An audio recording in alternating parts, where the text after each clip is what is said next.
Hallelujah, praise the lord. প্ৰভু যীশুৰ মধুৰ নামত আপোনালোক সকলোকে স্বাগতম জনালোঁ। আশা কৰোঁ আপোনালোক সকলোৱে ভালে আছে। প্ৰভুসকল ঈশ্বৰে আমাক সুন্দৰ দিন, সুন্দৰ বতৰবিলাক আমাক দি আছে আৰু তেওঁৰ অনুগ্ৰহক আমাক সকলোকে ভালে ৰাখিছে। তাৰ কাৰণে ঈশ্বৰক ধন্যবাদ দিওঁ। আহক আজিৰ দিনটোৰ আৰম্ভণিতে আমি ঈশ্বৰৰ বাক্য চাওঁ। আজিৰ বাক্য আমি লৈছোঁ যাত্ৰা পুস্তক 15 অধ্যায় 26 পদ।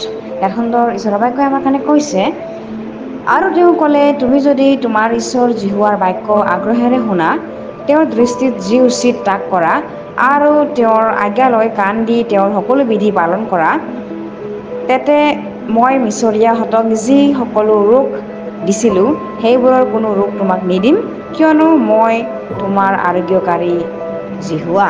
Hallelujah, praise the lord. ঈশ্বৰৰ সুন্দৰ বাক্যৰ কাৰণে ঈশ্বৰক ধন্যবাদ দিওঁ। প্ৰভুসকল, ইয়াতে যিটো ঈশ্বৰ জিহুৱাই মিছৰীয়াবিলাকক যিটো প্ৰতিজ্ঞা কৰিছিলে, যদি মিছৰীয়াবিলাকে ঈশ্বৰৰ আজ্ঞাৰ মতে চলে, ঈশ্বৰৰ আজ্ঞাৰ মতে, ঈশ্বৰৰ ইচ্ছাৰ মতে, আৰু ঈশ্বৰৰ দৃষ্টিত যিটো জিহুৱাৰ দৃষ্টিত যিটো সিদ্ধ, যিটো পবিত্ৰ, সেইটো যদি আচৰণ কৰে আৰু তেওঁৰ বাক্য যদি শুনে, তেনেহ'লে কি বুলি কৈছে, সেইটো ঈশ্বৰক নজনা বেলেগ মানুহ, মিছৰীয়া, এইবিলাককহে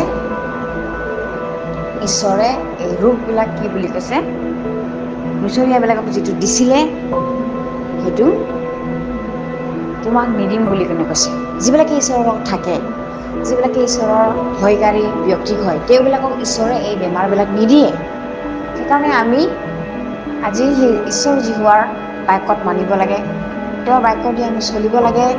কাৰণ কিয়, আমি মানৱ জাতি হয়, আমাৰ খোজে প্ৰতি ভুল থাকে, কিয়নো আমি একো প্ৰভেদ নাই, আমি সকলোৱে পাপী হয়। কিন্তু ঈশ্বৰে আমাক পবিত্ৰ কৰিলে, ঈশ্বৰৰ যিটো মহান প্ৰেমেৰে আমাক মুক্ত কৰিলে, তেওঁৰ পুত্ৰৰ বহুমূল্য পবিত্ৰ তেজেৰে আমাক পবিত্ৰ কৰিলে আৰু আমাক যোগ্য কৰিলে। সেইকাৰণে এই ৰোগবিলাক, যদি আমি ঈশ্বৰৰ লগত থাকোঁ আৰু যীশুখ্ৰীষ্টৰ সেই তেজৰ গুণে যদি আমি বিশ্বাসত থাকোঁ, তেনেহ'লে এই ৰোগবিলাক আমাক ঈশ্বৰে কেতিয়াও নিদিব।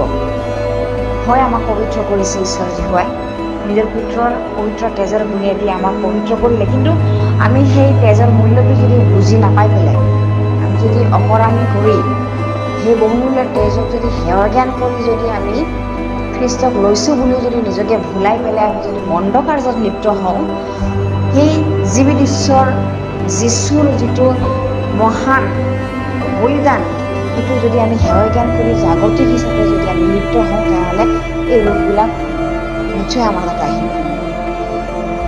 কিন্তু কিয়নো ইয়াতে তেওঁৰ বাক্যৰ মতে চলাৰ কথা কৈ আছে। ইয়াতে আগ্ৰহেৰে যদি আমি তেওঁৰ বাক্য শুনো আৰু জিহুৱাৰ দৃষ্টিত যদি আমি উচিত কৰোঁ, আৰু তেওঁৰ আজ্ঞা যদি আমি কাণ দি বিধিবিলাক পালন কৰোঁ, বিধি কোনবিলাক, প্ৰাৰ্থনা, আৰাধনা, তেওঁৰ আজ্ঞাত চলা, আমি সদায় বিশ্ৰামবাৰ প্ৰতিটো সপ্তাহত আমি পালন কৰা, সেইটোৱে ঈশ্বৰৰ বিধি হয়। আৰু ঈশ্বৰে আমাৰ পৰা কি খুজিছে, কেৱল আমি দশম ভাগ দান দিয়াটোৱেই ঈশ্বৰৰ সেইটোৱে সন্তুষ্ট নহয়।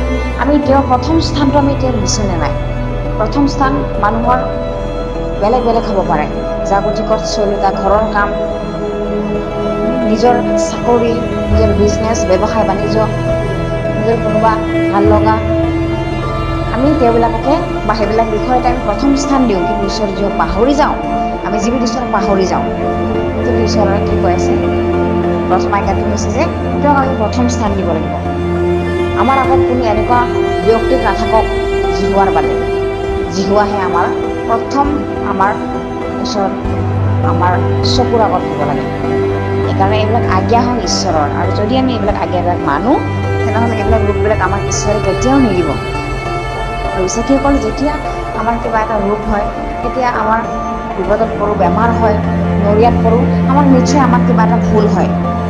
ঠিক সেইকাৰণে এইবিলাক যিমান প্ৰাৰ্থনা কৰা স্বত্তেও আমাৰ পাছে পাছে আহে, কিয়নো আমি জিহুৱা আমাৰ পৰা কেতিয়াও দূৰ নহয়, তেওঁৰ পবিত্ৰ আমাৰ পৰা কেতিয়াও দূৰ নহয়। কিন্তু ভুল আমাৰে, মানৱ জাতিৰে ভুল হয়। আমি কিয়, ঈশ্বৰে আমাক পবিত্ৰ কৰিছে, তেওঁৰ ধাৰ্মিকতাটো আমাক পিন্ধাইছে, কিন্তু আমি এই ধাৰ্মিকতাত থাকিবৰ কাৰণে আমাৰ ধৈৰ্য নাথাকে, আমাৰ সেই পবিত্ৰতাত থাকিবৰ কাৰণে আমাৰ ধৈৰ্য নাথাকে। সেইকাৰণে এই বেমাৰবিলাক, এই যিবিলাক মিছৰীয়াবিলাকক দিয়া এই ৰোগবিলাক আমাৰ গাত চাপেহি। বিশ্বাসীসকলে কাৰণে ইয়াতে ঈশ্বৰৰ বাক্যই কৈছে, যদি আমি আগ্ৰহেৰে শুনো, কোনো মতেও আমাক মন্দ কাৰ্যই টানি নিব নোৱাৰে। যদি আমাৰ হৃদয়ৰ ফলিত ঈশ্বৰৰ বাক্যটো আছে, ঈশ্বৰৰ ভয়টো আছে, তেনেহ'লে জাগতিক মন্দ কাৰ্যই আমাক কেতিয়াও টানি নিব নোৱাৰে আৰু সেই ৰোগে আমাক কেতিয়াও চুব নোৱাৰে। Hallelujah, praise the lord. সেইকাৰণে এই ৰোগবিলাক, যিমান যি ৰোগ আছে, সেই সকলো মিছৰীয়াবিলাকৰ কাৰণেহে হয়, যিবিলাক অন্য জাতি, যিবিলাকে ঈশ্বৰক নাজানে। কিন্তু ঈশ্বৰক জনা মানুহবিলাকৰ কাৰণে এইবিলাক ৰোগবিলাক নহয়। যদি আমি ঈশ্বৰৰ বাক্যৰ পৰা দূৰত থাকোঁ, ঈশ্বৰৰ আত্মাৰ পৰা যদি দূৰত থাকোঁ, তেওঁৰ উপস্থিতিৰ পৰা যদি দূৰত থাকোঁ, তেনেহ'লে নিশ্চয় এইবিলাক ৰোগবিলাক আমাৰ ওচৰত চাপিব। সেইকাৰণে আমি সদায় তেওঁৰ লগত সম্পৰ্ক ৰাখিব লাগে, ঈশ্বৰ যীশুৰ লগত থাকিব লাগে, পবিত্ৰ আত্মাৰ লগত, প্ৰভু যীশুৰ সেই পবিত্ৰ তেজৰ লগত আমি সদায় সম্বন্ধ ৰাখিব লাগে। সদায় আমি বিশ্বাসেৰে, স্থিৰে তেওঁৰ আৰাধনা স্থুতি, তেওঁৰ বাক্যত আমি লাগি থাকিব লাগে। Hallelujah, praise the lord. মই বিশ্বাস কৰোঁ এই বাক্যৰ যোগেদি আপোনালোক সকলোৱে আশীৰ্বাদ প্ৰাপ্ত হৈছে বুলি। আমি প্ৰাৰ্থনা কৰোঁ যাতে এই দিনটো শুভ হয়, মংগল হয়। একেলগে মূৰ ধুৱাওঁ। Hallelujah, praise the lord. প্ৰভু ধন্যবাদ দিওঁ তোমাৰ সুন্দৰ বাক্যৰ কাৰণে। প্ৰভু তুমি মৰমীয়াল হয়, দয়ালু হয়। প্ৰভু লৰ্ড, তোমাৰ বিশ্বাসীবিলাকক এই ৰোগবিলাক কেতিয়াও তুমি নিদিবা প্ৰভু, কেতিয়াও এই ৰোগবিলাকক তেওঁবিলাকক নিদিবা প্ৰভু। কাৰণ কিয়, তোমাৰ সন্তানবিলাকে তোমাক প্ৰেম কৰে, তোমাক আৰাধনা কৰে, তোমাৰ বাক্যৰ মতে চলে। প্ৰভু তুমি তেওঁবিলাকক ৰক্ষা কৰিবা।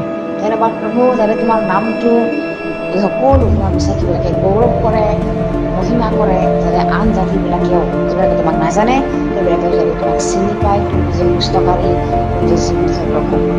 তুমি এনেকা আশীৰ্বাদ কৰা প্ৰভু। এদিনটো তোমাৰ হাতত সমৰ্পণ কৰি সকলো ছুটি যাচনা নাচাৰকীয় প্ৰভু যীশুৰ